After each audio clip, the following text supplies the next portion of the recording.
It's Friday, April 30th, 2021. Coming up on Roland Martin Unfiltered, Republicans in Florida passed two bills that follow Georgia's blueprint and rolls back access to mail-in voting. In Georgia, a former deputy bragged about charging black people with felonies to keep them from voting. We also have a couple of updates on the murder of Andrew Brown Jr. in North Carolina. The four deputies who didn't fire at him are back on duty. And Judge Jeffrey Foster, the one who blocked the release of the body cam footage, well, guess what? He has some previous Facebook posts supporting the George Zimmerman decision in the death of Trayvon Martin. In our Education Matters segment, we'll look at President Joe Biden's education plan and what it means for public schools. And in South Carolina, a fire chief is now apologizing for his racist Facebook post. He's today's crazy-ass white person. I wonder if Senator Tim Scott still thinks that there's racism. Plus, we got a special, folks. 7 p.m. hour of the show will be a simulcast between us and the Young Turks. Oh, yeah. That's going to be real interesting. Folks, it is time to bring the funk on Roland Martin Unfiltered. Let's go. He's got it. Whatever the biz, he's on it. Whatever it is, he's got the scoop, the fact, the find. And when it breaks, he's right on time and it's rolling. Best believe he's knowing. Putting it down from sports to news to politics. With entertainment just for kicks, he's rolling. It's on go, roll, y'all. It's Roland Martin, rolling with Roland now. He's funk, he's fresh, he's real, the best, you know he's Roland Martin now.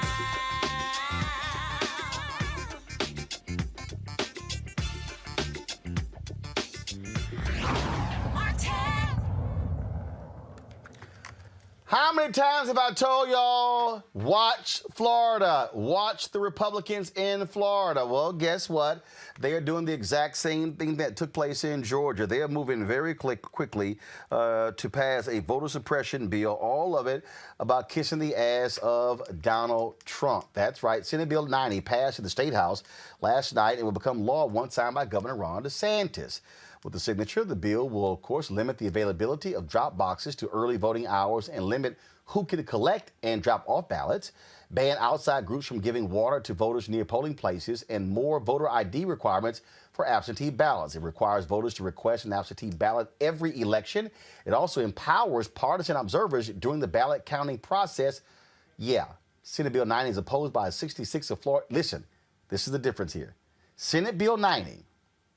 Let me repeat this very slowly.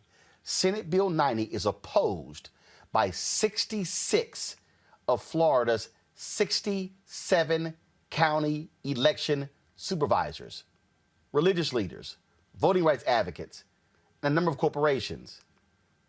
Yet Republican lawmakers across the country have introduced more than 350 bills with restricted voting provisions in 47 states. Joining me, Dr. Jason Nichols, Senior Lecturer, African American Studies Department, University of Maryland, College Park. Teresa Lundy, Principal Founder of TML Communications. Michael Imhotep, host of the African History Network. Jason, I'm going to start with you. Look, Republicans need to cheat to win. They are so desperate to kiss Donald Trump's ass. They bought into this whole nonsense of, oh my God, voter integrity. You've got these clueless black Republicans out here, Alveda King, the niece of Dr. King. You've got even K. Cole James, formerly head of the Heritage Foundation, saying, oh no, this is not voter suppression. Then you got Senator Tim Scott saying the exact same thing. No, that's BS. That's exactly what this is. And so for Florida to now say, yeah, now you can't drop your absentee ballot off to the drop box after 7 p.m., it's just like in Georgia, it's only going to allow you to drop it off when the voting booth, when the early voting location is open. All BS, man, all BS. Absolutely. There's no question about it that this is voter suppression, and they try to say that it's voter integrity. But as we've seen, that this was 2020 was the most secure election our country has ever had. They went and spent millions of dollars in Texas trying to find all this voter fraud. They found 17 people, none of which was serious enough to go to jail. This is all a made-up crisis by Republicans who are angry about losing. So what are they going to do? They're going to try and cook the books. That's what they've done in Georgia by eliminating basically 3/4 of the drop boxes in majority black Georgia. They're trying to do it in Florida. They're trying to make sure that they secure wins for generations because they know they can't compete on ideas. They can't compete with our changing demographics and actually sell to black and brown people that they are the better party. So what are they going to do? They're going to make it so that many of us can't vote. And that's, the problem with the Republican Party. And as you mentioned, with people like Tim Scott, who, I'm not sure what he was doing. No, I know exactly what he was doing. He was sitting here. Kissing the butt of Donald Trump. That's exactly what he was doing because it's all about pleasing the white Republicans in South Carolina, trying to curry favor with them. In fact, if you want to understand why he did it, all you got to do is understand how he was sitting here just talking about how, Donald Trump called him and praised him. This, of course, is Sir Tim Scott on Sean Hannity's show. This is why, Teresa, Senator Tim Scott said what he said and did not condemn the Georgia voter bill. And what did Donald Trump say to you today? Number one, I'll start with good news and go to bad news. Good news is President Trump called me to just tell me he thought I did a spectacular job. President Trump, he's effusive in his praise at times, and he said it was fantastic, it was spectacular. He really enjoyed listening to it. I'm glad that he listened to it, period. Number one, and he wants to make sure that we keep working to get more things done for the country. Believe it or not, one of the things that we talked about for a very short period of time was how do we make progress for the most vulnerable? He is still focusing on getting things done from a policy standpoint by encouraging us to continue down the path that leads to American progress. And what did Donald Trump say to you today? And we know damn well that's a lie, Teresa. I would totally hope that that call with Donald Trump was not about anything policy related to the United States of America. All know what this was in terms of how to keep Donald Trump relevant in the conversations of how to govern America. Because when he was in office, there was no governing. There was a lot of appeal where people scratched each other's backs and decided, when they lost the election, that they would try to put out additional policies and lawsuits and cover some of the things that they were doing inside of the office. So to see Senator Ted Scott, and really is almost like the poster child for the Republican Party, as they are. Of course, I'm hearing that they're running him for president. It's not going to work, and I think people are really starting to really understand why Senator Tim Scott is there, but also why they're trying to rebuild almost, the Republican Party to some of these interesting ways that some Republicans are just not used to. So here, Ron Brownstein tweeted this out, Michael, and I think this really, I believe, explains exactly why Republicans are doing what they are doing. Let me pull this tweet up because I think it's important. This is what, let me zoom this in right here. This is what he said. Overlooked, even with huge increase in turnout last November, showing again Trump's appeal for them. Non-college whites fall below 40% of actual 2020 voters in new U.S. Census data for the first time, per William Fry of the Brookings Metro. He then said, even Trump's pull can't change the long-term arc. Since 2008, non-college whites have fallen from 51 to 41% of eligible voters and from 48 to 39% of actual. College plus whites have grown from 22 to 25.5% of early voters, 28% to 31% of actual voters. People of color up from 27 to 33% of eligible 24 to 29% of voters. That right there is why Republicans are doing what they're doing, Michael, because they live off of those non-college whites. That number is dramatically falling, and the other numbers are going up, benefiting Democrats. Yeah, Roland, this all ties into the fear of the browning of America. This ties into also the white people having a negative birth rate in 26 states out of 50, as the U.S. Census Bureau announced in June 2018, and they're looking at the trajectory for the next 20, 30 years. They see they're declining in population, so they want to make it harder for people to vote. They want to suppress the votes as well. And you would expect something like this from Florida, because see, when you talked about when we look at felony disenfranchisement, Florida was one of the few states where you lost your right to vote if you had a felony for life. Okay. And the work that Brother Desmond Meade has been doing down in Florida, and you've been covering that, has been fighting against this. But this is all part of this plan. This part of this backlash from the 2022 presidential election that was consequential, and African Americans and Hispanics and others realized the power of the vote, and they realized that Trump had to be stopped. So, they always come with this backlash in the courts and the state legislatures.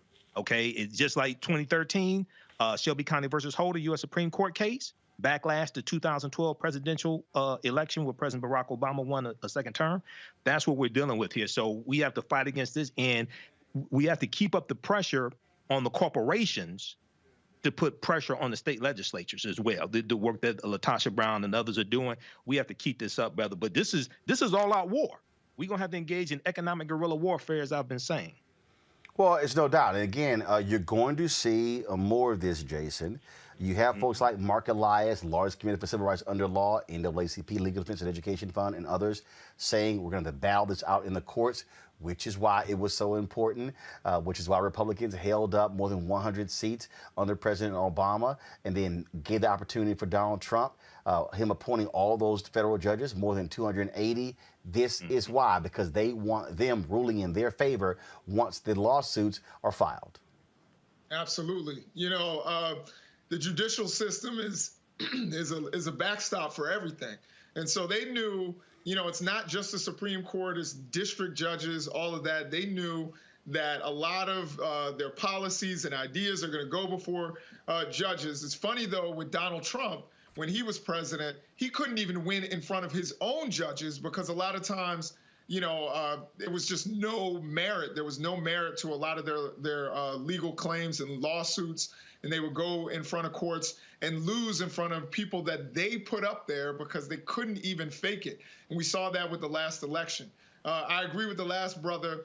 These changing demographics scare them. This is why a friend of ours, a mutual friend, Roland, he shall remain nameless, is talking about, replacement and bringing this replacement theory out there. Oh, I'm sorry. You mean the white supremacist Tucker Carlson?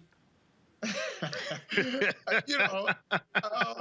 not going to say anybody's name. I will. White supremacist Tucker Carlson is leading the white nationalist network, Fox News, which is why that's right. So they called Jason. They ain't going to call me, but I'm going to go ahead and call me anymore either. Oh, they go. Call me. I criticized Tim Scott, and it went crazy. They're not going to call me anymore. Go ahead. But look, I'm glad to be here on Black-owned media, on Roland Martin Unfiltered. But yeah, I mean, that whole thing, this fear of being replaced, or this fear, and we heard that in Charlottesville, that's going to continue to drive even some of the policy that they have before them. They pretended to be for criminal justice reform, but we know in reality they want to stop us from voting, stop immigration, do anything they can to maintain the current demographics, and they're not even trying to hide it anymore. So I think the brother was correct. We need to continue to keep the pressure on economically and in any other means, and hopefully there will be some judges that can be appointed under this current administration. Well, look, I have a book coming out in next year that's called White Fear. And in fact, it's so funny. Let me go ahead. I'm going to give y'all a sneak peek. All right, y'all. Nobody else has this. We actually have finalized what the title is going to be. And it's real simple. The book is going to be called White Fear: How the Browning of America is Making White Folks Lose Their Minds. It is. It is, and this ties into the in 2016, going into 2017, there was a big article from the Atlantic.com that did an analysis of the 2016 presidential election, and it talked about how it was they used the term cultural anxiety. Okay, they didn't say white supremacy or fear of a brown of America. They said it was cultural anxiety that drove the non-white college-educated voters to vote for Donald Trump. Okay, and he hit those cultural issues, and this is exactly exactly what we're seeing. Teresa, people need to understand what's going on here. White conservatives are freaking out. In fact, last night it was so funny on Fox News. They had a special, Laura Ingraham, and she had DeSantis, she had the governor of Texas. And so here's the new thing. All these white Republicans, their new thing is trying to say systemic racism doesn't exist. Listen to Florida Governor Ron DeSantis, the person who they're proclaiming to be the front runner for the Republicans in 2024, going on and on and on with white nationalist Laura Ingraham, whining about systemic racism. This proposition that we are a systemically racist country. Your reaction? Well, it's a bunch of horse manure. I mean, give me a break. This country has had more opportunity for more people than any country in the history of the world. And it doesn't matter where you trace your ancestry from. We've had people that have been able to succeed and all. And here's the problem with things like critical race theory that they're peddling. They're basically saying all our institutions are bankrupt and they're illegitimate. Okay, so how do you have a society if everything in your society is illegitimate? So it's a very harmful ideology, and I would say really a race-based version of a Marxist-type ideology. So we've banned it in our schools here in Florida. We're not going to put any taxpayer dollars to critical race theory, and we want to treat people as individuals, not as members of groups. I find that to be laughable, Teresa, because they damn sure don't mind treating black folks as groups when they're trying to add voter suppression. Yeah, that entire, I watched it as well. And so that entire roundtable discussion, with the conservative leadership of the party is really disturbing, because not knowing, the impact of that conversation and those in the audience, I actually had a friend who was doing production on that site, and I'm like, how many African Americans were there? There were probably like 3 people and they're on staff.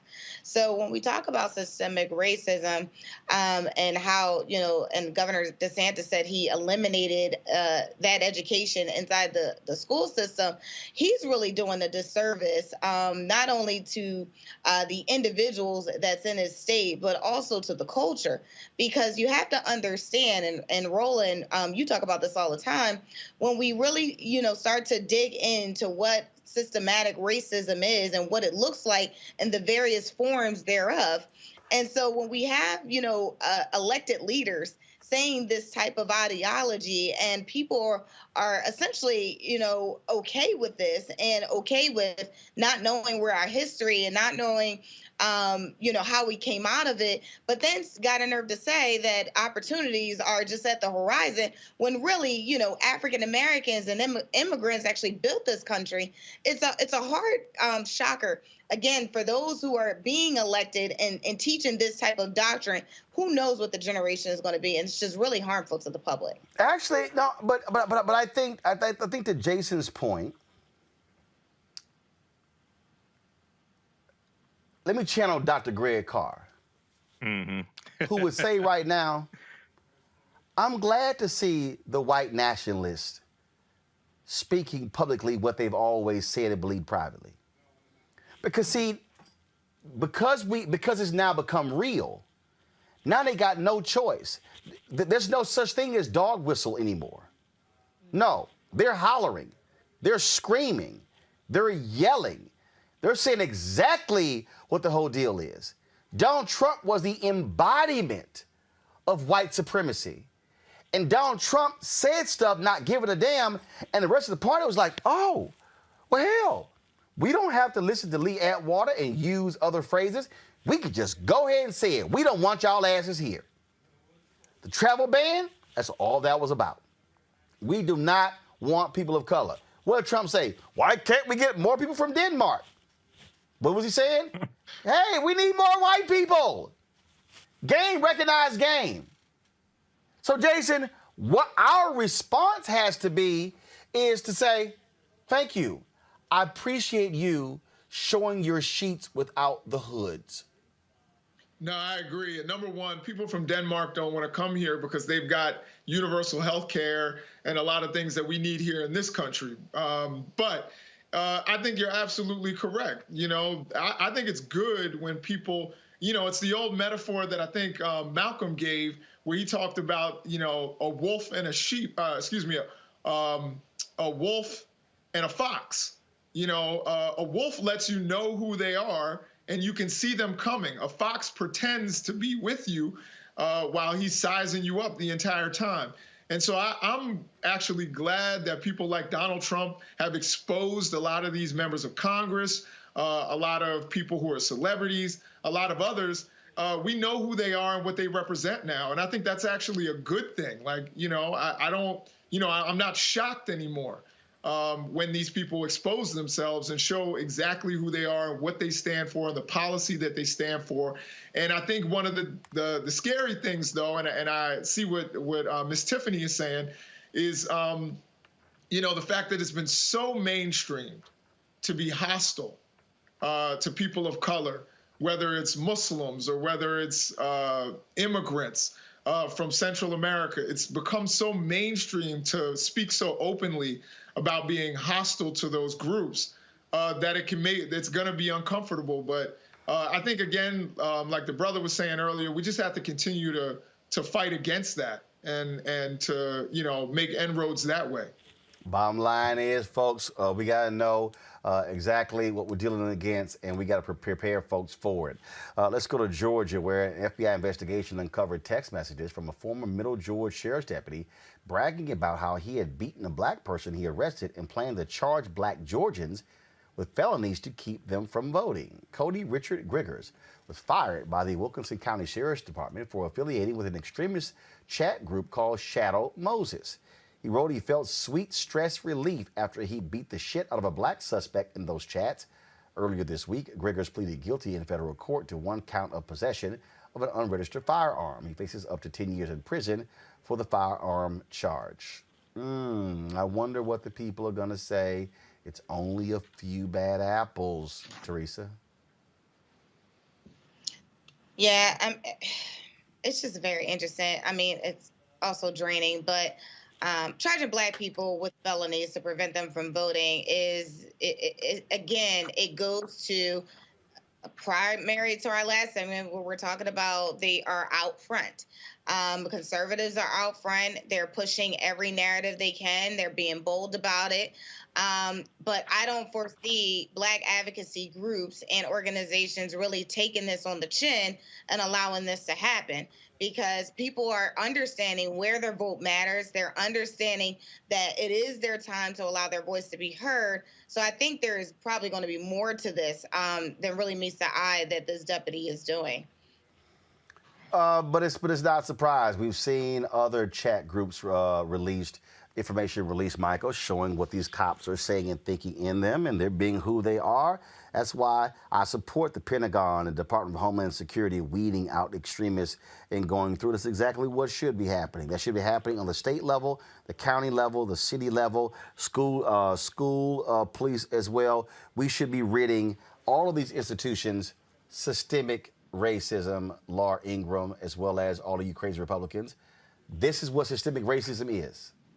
Absolutely, and you know, hopefully Tim Scott is taking notes. Hopefully he doesn't get caught one day and they don't recognize him. Maybe they think he's a mush mouth from Fat Albert and the Cosby Kids, because if you do a side by side, he does kind of resemble them. But anyway, so when they have these conversations like on Fox News about racism and Ron DeSantis, right?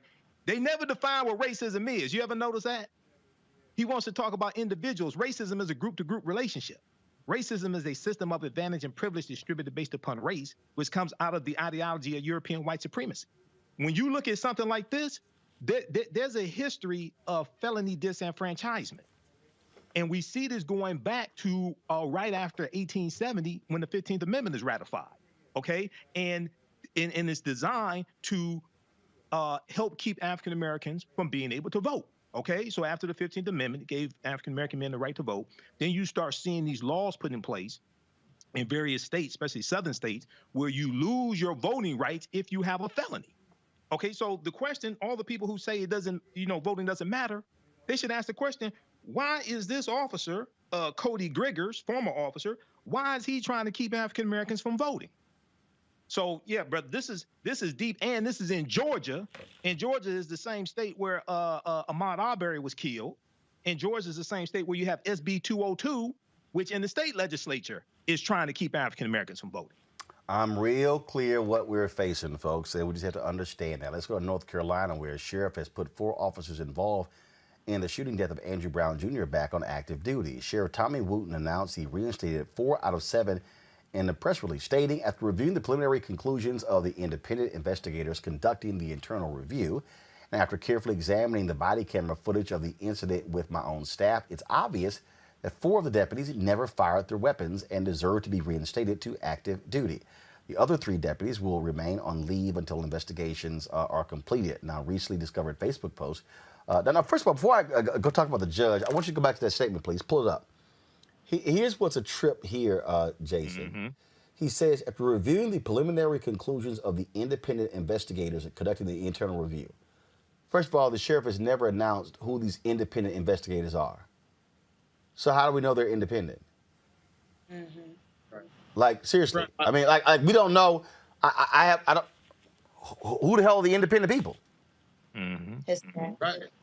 Right. I mean, and that's the thing with this whole situation is the fact that there's no transparency. They show a little small, what is it, a 30-second clip to the family. 20 but seconds. They don't show them, 20 seconds. 20 seconds. They don't show them the larger context. The family is not allowed to do, they're saying they did a careful review. Why can't the family, or at least their attorneys, go in there and also do a careful review? Transparency is key. And particularly if you're trying to gain the trust of your community as a police executive, one of the first things you should be concerned with is transparency. And it's completely lacking here. He's like, yeah, we had some folks look at it and I looked at it. So I'm just going to absolve, more than half of the officers involved. And that's not gaining any confidence from anybody in his community, particularly the African-American people, that justice is going to be done either now or in the future. So I think this is a terrible, terrible way that this sheriff is handling this.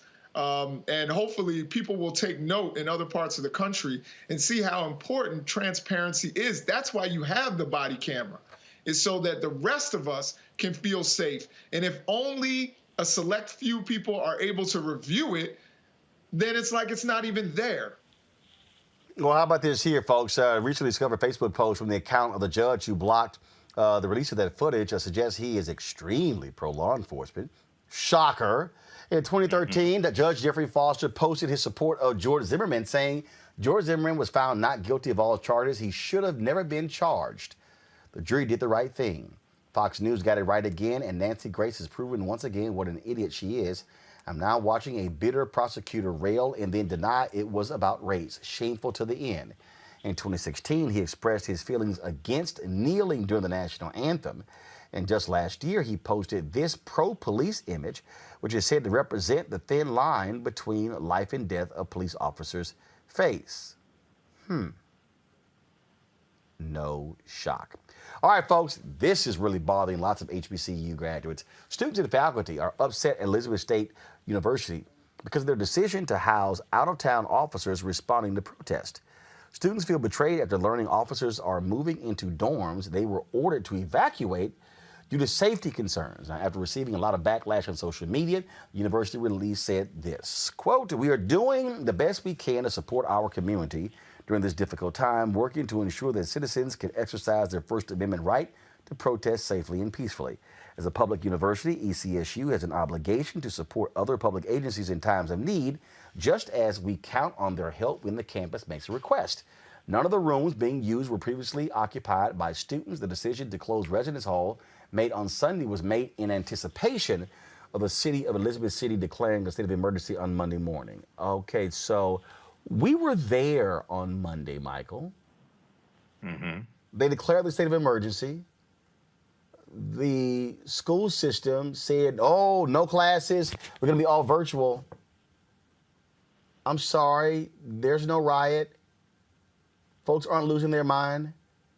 Right. We were there Monday and Tuesday. There was no need for that. Elizabeth City State University, y'all screwed up. Let those students back in their dorms. It really sounds like they screwed up. One, two, this causes a hardship for the students and their families. Hopefully, all the students were able to find somewhere to stay. I mean, it's not, when you have to go home unexpectedly like that, all right, it's not guaranteed that, especially with COVID going on right now, okay? And, they may, one of their family members or parents or what have you may have to quarantine because they have COVID or something like this. This is a hardship, but to then have to house police officers there, I mean, why didn't they put police officers at hotels? Why didn't this doesn't make any sense whatsoever? So they should get backlash. But I want to know, like, who made this decision? Like, what was your thought process? Okay, in this era where you have African Americans fighting to hold police accountable, okay, and at the same time we're about to have a massive number of foreclosures and evictions because of COVID. What was your thought process to send students home, staying in the dorms at an HBCU, and let police officers stay there? That makes no sense whatsoever. Teresa. Yeah, it's a smack in the face to the entire movement. Honestly, if I was a student at that school, I'd probably pull my tuition or ask them to give me a scholarship, because it entirely disrespects the entire movement and it's essentially, it looks like leadership isn't paying attention.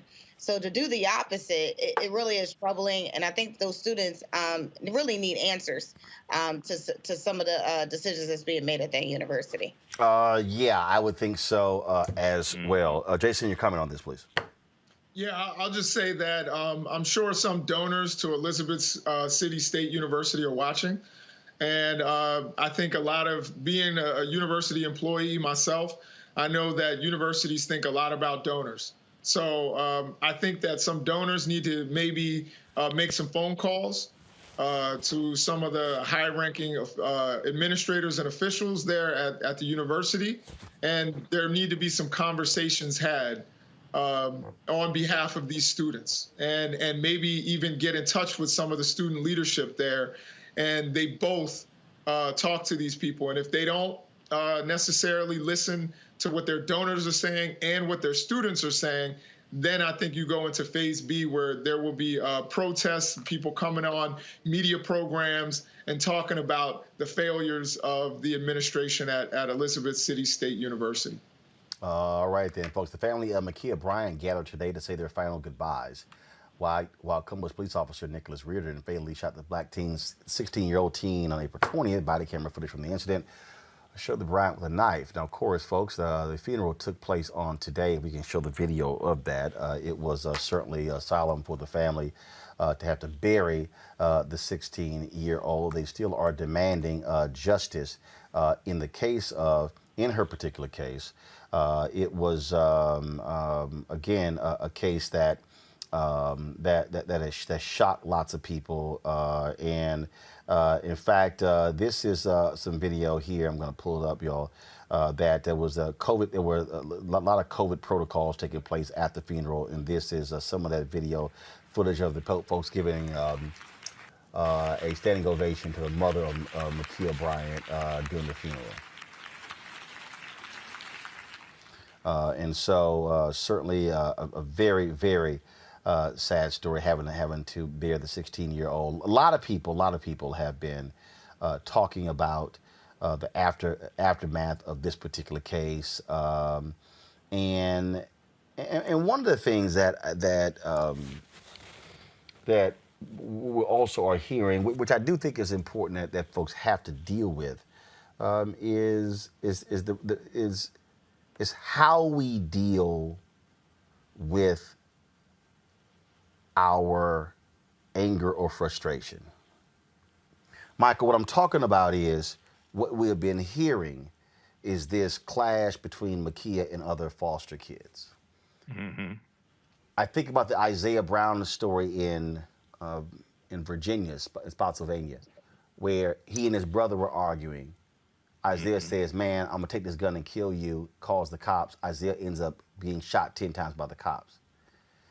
It really is also important that folk resolve their family differences before calling the cops.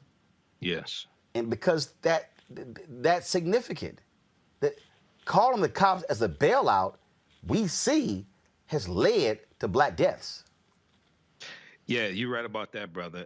We're dealing with the need for conflict resolution skills. It's so much, man. It's dealing with, and not blaming anybody, but just trying to understand. I mean, because there are details dealing with Makia Bryant that we don't have, but you're just trying to understand.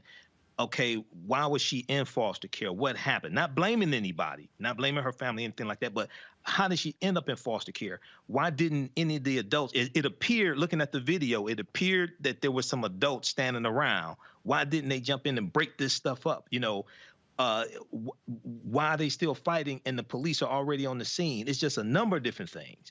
But yeah, it's a tragedy, and then they have to bury this sister, 16 years old, man. I think we all gonna need some mental counseling, man, between the Derek Chauvin trial and hearing George Floyd beg for his life day after day and seeing that video, but behind Makia Bryant, behind Andrew Brown, and you and I do radio 6 days a week. So a lot of this stuff, man, I consume more than like maybe the average person does.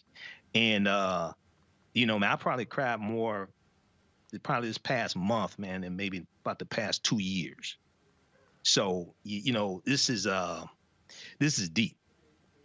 Absolutely, it is. And so that, Jason, I think, again, we have to deal with that. Again, we can have a conversation separate from the shooting with a conflict resolution, because we've seen too many cases where African Americans have called the cops for family disputes and somebody Black has ended up dead.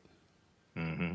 Yeah, I think, family disputes, mental health crises, we have to find another way other than turning to law enforcement. I think there also, with the case of Makia Bryant, I think there needs to be some reforms to the foster care system as well. But I definitely think that you and Michael Imhotep are absolutely right in that we, and I know emotionally, there's something that's being researched right now. A couple articles have been written about it. It's called linked fate.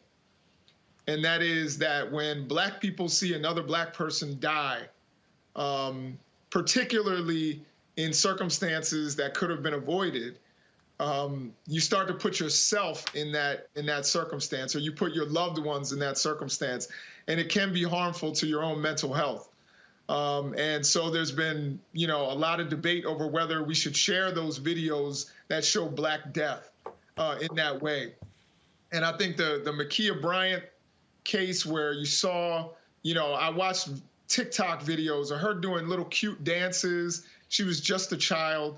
And somewhere, so many things went wrong. And we need to find another way, absolutely, for conflict resolution and for mental health crises, because we could be saving a lot of our own lives, saving a lot of lives of our brothers and sisters if we can figure those things out. And maybe we need to have some separate number in our communities that we can call, where people can come and resolve those kinds of conflicts and resolve mental health crises without having to involve people with deadly force and with guns showing up.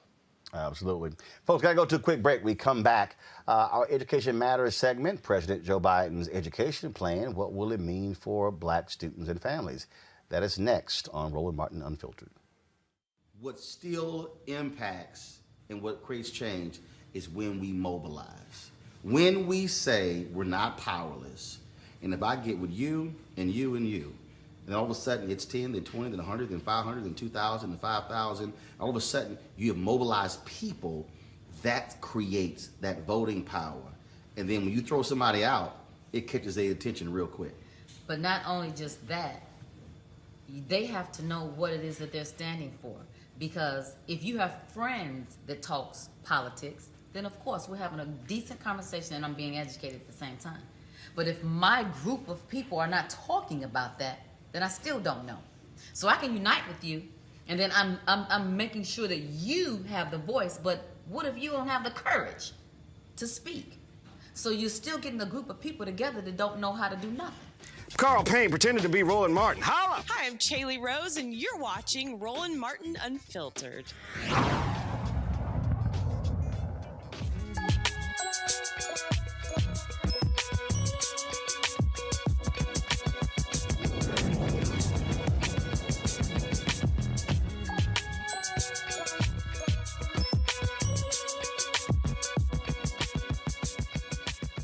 President Joe Biden is proposing expanding free education by 4 years. The American Family Plan adds 2 years of pre-kindergarten and 2 years of post-high school to the existing education system at no cost. Shavar Jeffries is president for Democrats for Education Reform, who joins us right now. Shavar, glad to have you on the show. How critical is this? This is a great thing if we can get it through Congress, Roland, and of course, great to be here with you. The investments that President Biden seeks to make both in preschool as well as in post-secondary education is really essential. We know that a high school diploma, frankly, isn't enough for what we're going to need, particularly for folks in our community, in the Black community, to be able to access the labor market and make the type of money where they can put food on the table to take care of their families. So this investment in resources is really powerful. Part of what we push, though, is we got to be able to marry resources with accountability and also innovation in public education. But the resources are a critical foundation. And so if we can get this through Congress, it'd be really a powerful first step. Also, the focus on pre-kindergarten is vital because what we're talking about here is really trying to get students engaged much earlier than usual so they're not falling behind, especially Black and brown children. Amen. Amen. We know so many of our children, when they hit kindergarten, they're already a year or two behind.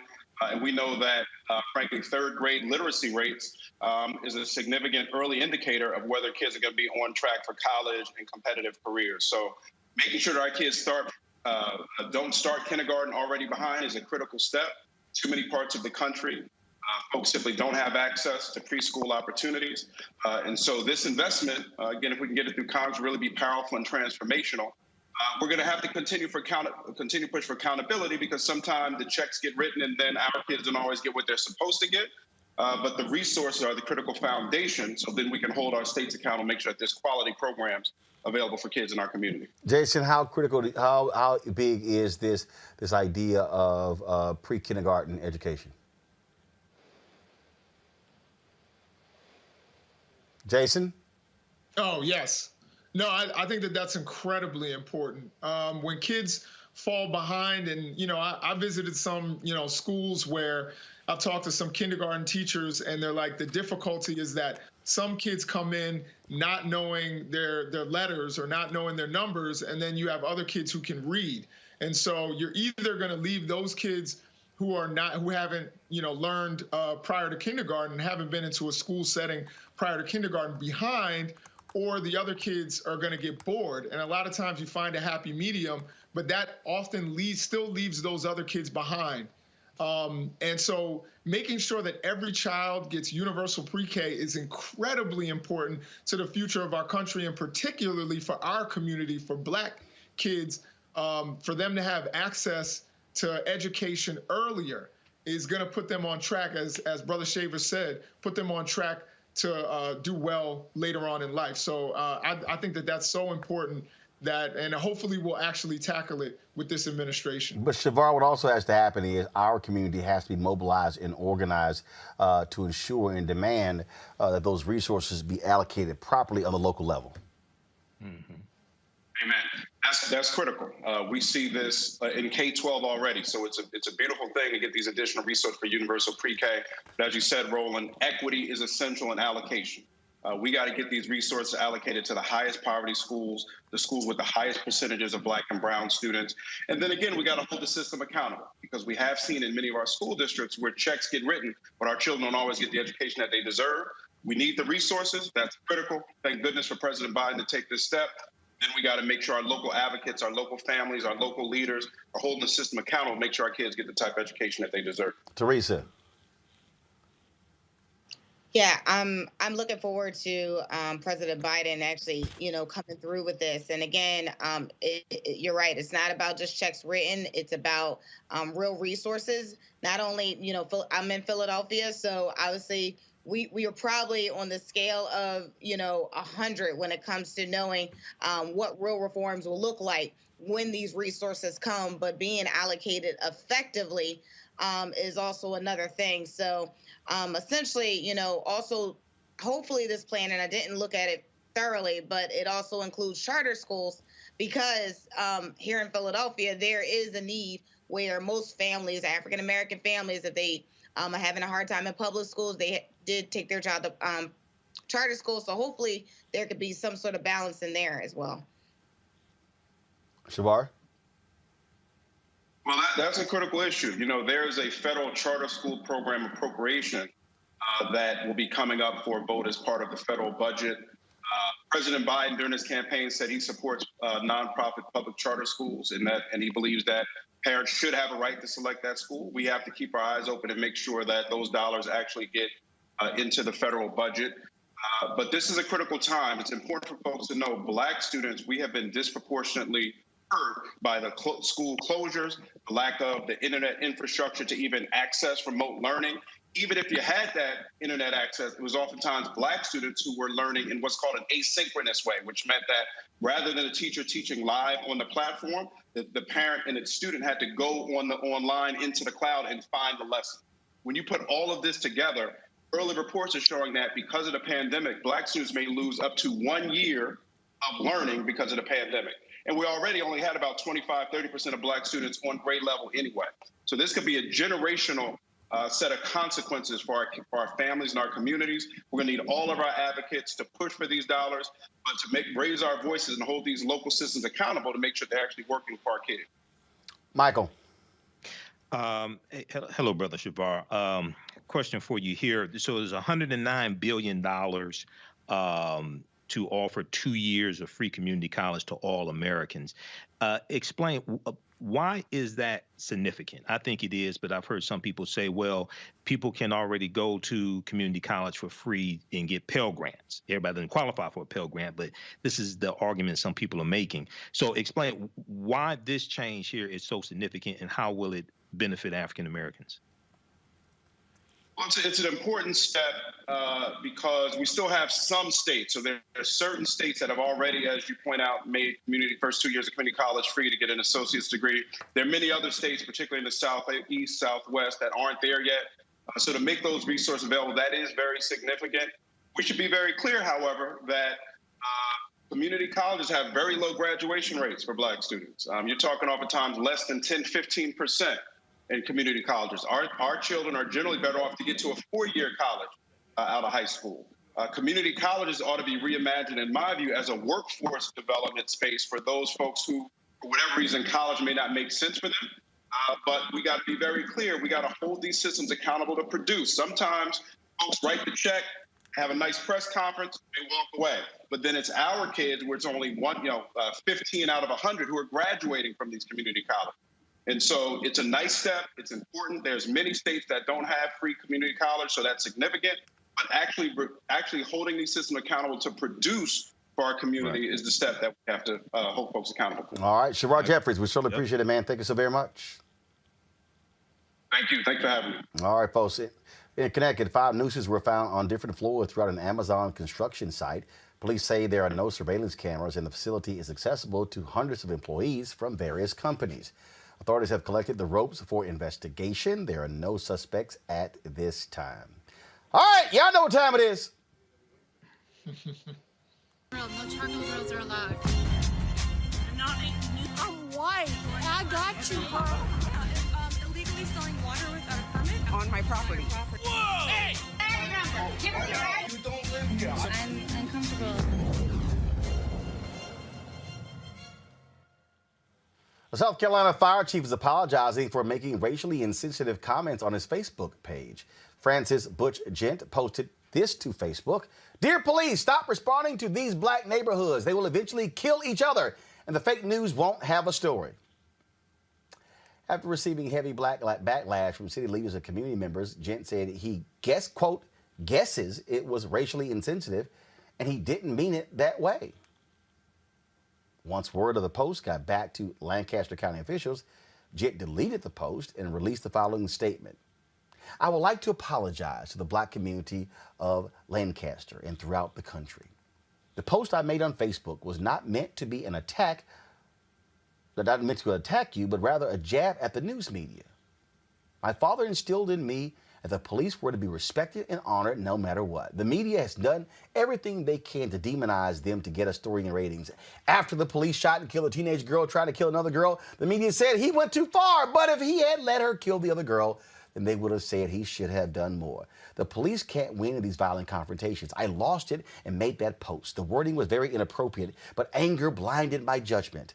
I would also like to apologize to my family, the fire department, Lancaster County Fire Service, and the leaders of Lancaster County. I hope that my actions haven't put you in harm's way.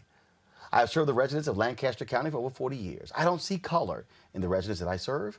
I help whoever calls with dignity and respect. I have many black friends and neighbors that I more than likely have offended. I am truly sorry. I made a mistake, and I'm very sorry for it. I again ask for your forgiveness. Maybe, Teresa, he's a diabetic, and maybe his sugar levels caused him to express a level of outrage like the white man in Oklahoma. You know what? It's so interesting because I looked at the time stamp on that post, and it was at 10:40 at night. So likely he was watching Laura's show on Fox. Like Fox News. So, and just felt the courage. So, again, feel the courage, when they say they don't see color. I think that's a subliminal racist statement in itself. I think, when we say we don't see the people that is sitting next to us, that we are different and that we come from different places. But we only hear their voice and we only hear their stories. But they do know when officers and others that are sent to us to protect and serve, they are looking at the situation and they are seeing color and they are reacting differently. So the whole I don't see color thing and oh yeah, very interesting. Yeah, Michael, I don't see color, but I specifically pointed out black people in my post. Well, yeah. Well, usually when people say they don't see color, they usually say that to the people whose color they see. Okay, and it's usually oftentimes after they get caught saying something stupid like this. So, brother, there's this whole climate where people feel comfortable with their white supremacy. Yep. There's this whole climate, okay? And we have to expose this and let people know this. We're not going to tolerate this. This is not acceptable. But at the same time, this is an example of what happens when about 10 seconds. When you have people who are ignorant of history. I'll leave it there. I know you. Jason, I got about 30 seconds before I got to go to a break. Then we go to our simulcast with the Young Turks. Your final comment. Yeah, I'll just say that it wasn't racially insensitive. It was racist.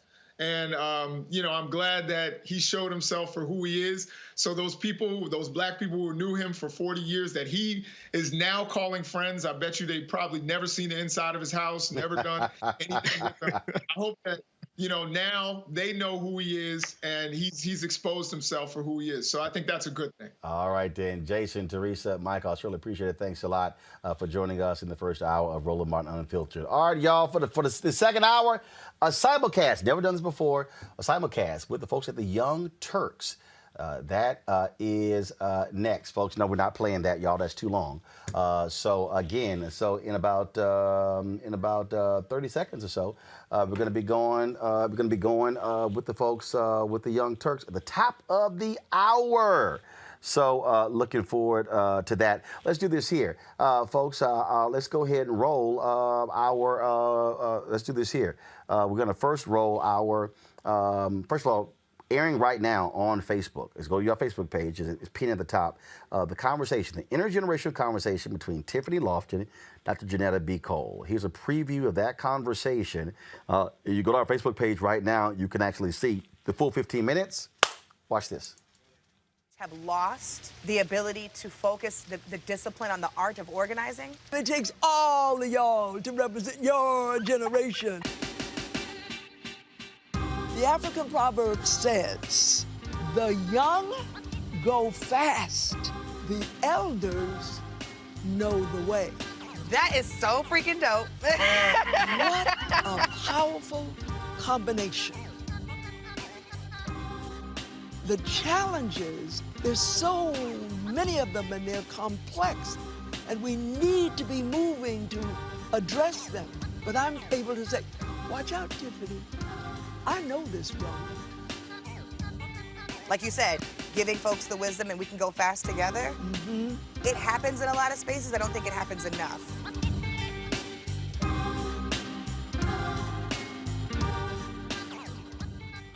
All right, so if you go to our Facebook page right now, you will see that conversation with Dr. Janetta B. Cole and Tiffany Lofton. Monday at 11 a.m. Eastern, we're going to drop this intergenerational conversation. Ambassador Andrew Young and Cliff Albright, the co-founder of Black Voters Matter. George Floyd's death hopefully put another nail in the coffin of racism. You talk about awakening America. It led to a historic summer of protest. I hope our younger generation don't ever forget that nonviolence is soul force. Priceless.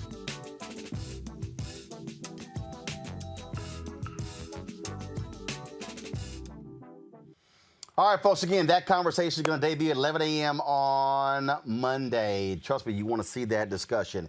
All right, folks, let me thank all the people who've given to our Bring the Funk fan club. Everybody who gives $50 or more, it's a personal shout-out. So let me shout out Sharon Ewing, Cheryl Dugan, Michael Goodman, John Baycott, Juan Bivens, Dora Severin, Joyce Neely, Pastor Dwight McKissick Sr., Wendell Fales, Linda Mitchell, also Eric Kuntz, Elizabeth Randall, Regina Hubbard, Jarius Finney, D. August, Preston Henry Terry, Chanson Taylor, and Lisa Jenkins. Folks, if y'all want to support what we do here at Roland Martin Unfiltered, all you got to do is you can give us a variety of ways. Cash App, $RM Unfiltered, paypal.me/R Martin Unfiltered.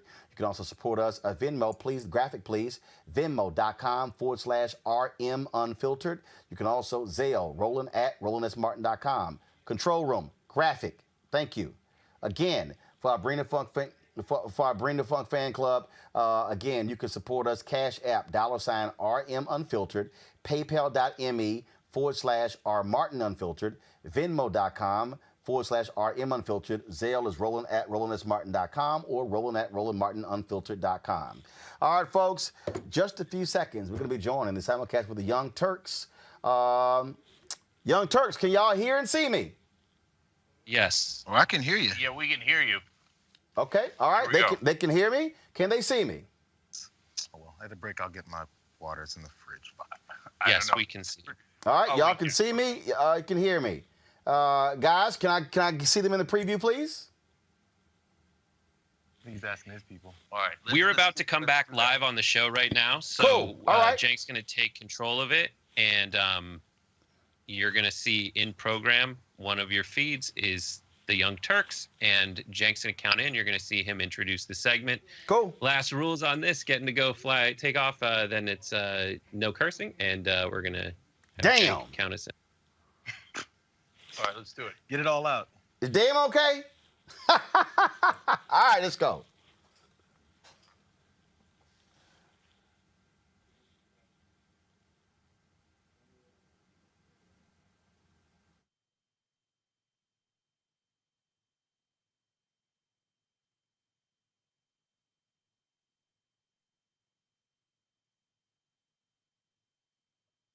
The story with that fire chief. It's the media. Coming in. It's the media.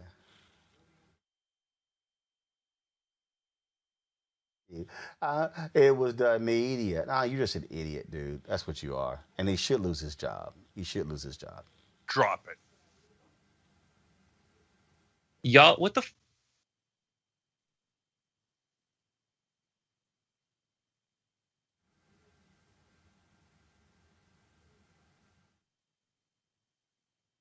All right. We got a new power panel. Look at this. Jake Huber, J.R. Jackson, Roland Martin, everybody. What's Roland, going on? how you doing? I'm actually live on my show as well, so we're simulcasting Roland Martin Unfiltered and the Young Turks. No, I love it. I love it. It's our first simulcast ever. Proud to do it with you. Everybody check it out. And, of course, he's the host and managing editor of the hashtag Roland Martin Unfiltered. Okay? And get a load of this. Fun new announcement for you guys. Roland has joined our Facebook channel partner program. So now part of the TYT network as well. Roland Martin. Great to have you, brother. Glad to have you as well. And I noticed somebody's wearing a Knicks hat. They've sucked for the last 30 years, but it's amazing how all of a sudden they're cracking out all their fresh gear. So, and as a Houston Rockets fan, you know, we did beat them in the finals. But I give it to them. Y'all finally have a team. Congratulations. Well, I mean, this is the thing. You have to go back to '94 or something before you talk about. Y'all got to go back to the original Rockets Shaft when it came out. This is what you have to also realize too. I have a plethora of hats. I'm actually a Clippers fan, so those will be the ones. So that we why also you wearing a have one Knicks thing hat there either. then? Why you fronting? What are you talking about, Roland? You know black folks wear hats that go with an No, outfit rather damn than that. for the team. No, What's the matter with I you? only rock the city that I cheer for. Stop sitting here wearing somebody else's stuff. Nah, that's weak. Come on. I'm gonna send you a TYT shirt. See if you rock that for us. No, I'll wear a TYT shirt, but I'm saying not your if show? that's not your team, don't rock the gear. It is now. All right. So, by the way, for members, more of this. Roland's going to join us in the post game. Roland and JR have been known to tussle before. Oh, he's not. Oh, he's got the simulcast.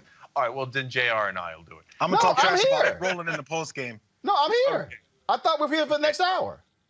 Yeah, we are. The post game's afterwards. Oh, okay, gotcha. All right. I'll post them up later. Okay. All right.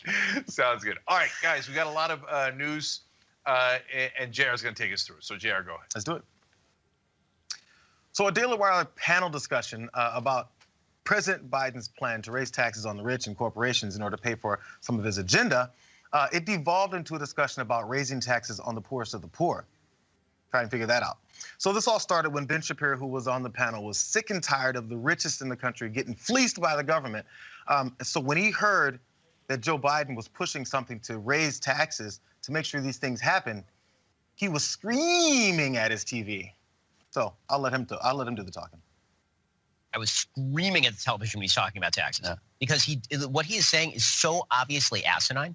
When he says that rich people don't pay their fair share in this country, that is just an abject, disgusting lie. It is a lie. The top 10% of income earners in this country pay all net taxes, not some of the net taxes, all of the net taxes, because net taxes are defined as what you pay into the government minus what you get back from the government. When he says they're not paying their fair share, the only thing he means by they're not paying their fair share is it should be nearly all of your income goes to the federal government. And when he says things like, I'm not going to tax anybody who's making under $400,000 a year, he is lying to you through his teeth. When he says I'm going to tax corporations, corporations are not human beings for purposes of taxes. The money that would have been passed on to you via income is being taxed up here. Corporations are going to have to raise prices in order to deal with the taxation effects. When he says that I'm going to tax all of these rich people on their capital gains taxes, what do you think those rich people are going to do rather than put their money in the stock market where they get taxed on capital gains?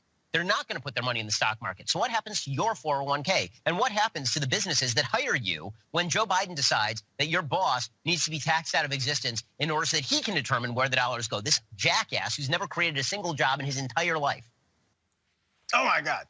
So there's a lot there. I hope you guys took notes for what you're going to respond to. But first, I want to get to some of the points about what he was talking about with the rich and the corporations paying too much in taxes, and maybe they're going to be taxed out of existence. So from the Los Angeles Times, Laura Davidson did point out, the head of the IRS calculated that tax evasion in the U.S. may total $1 trillion a year, a figure that's multiples higher than previous estimates from the federal government. She went on to say a study released last month, which included 2 IRS officials as authors, found that the richest 1% of Americans don't report about 20% of their income to the IRS. Those individuals are able to use pass-through businesses and offshore structures to shield their income from the IRS's view. The study also said that. So collecting that money would boost tax collections by $175 billion a year, is what this study found. Now let's move on to the largest corporations and what they had to do last year. We've heard about a little bit of this, especially the fact that we went through that COVID year when a lot of people's entire lives were destroyed economically. So let's look at what some of the corporations did last year. 55% of the nation's largest corporations paid no federal income tax on more than $40 billion in profits last year. That's according to an analysis by the Institute of Taxation and Economic Policy. It's a progressive think tank. In fact, they received a combined federal rebate of more than $3 billion for an effective tax rate of about negative 9%. Last I checked, negative 9% was less than zero. One more part. By all appearances, the companies described in this report appear to be using entirely legal means to reduce their tax bills.